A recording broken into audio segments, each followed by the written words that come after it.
ಕ್ರಿಸೆಂಥಿಮಮ್. Yellow chrysanthemum. ಯಾವುದು? Yellow chrysanthemum. ಇದು magenta. Magenta colour chrysanthemum. ಇದು ಬ್ರಾಂಜ್ ಕಲರ್ ಕ್ರಿಸೆಂಥಿಮಮ್ ನೋಡಿ.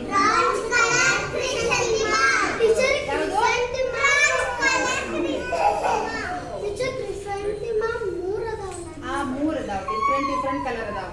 ಹೌದಲ್ಲ? ಬಾ ಬಾ ಬಾ.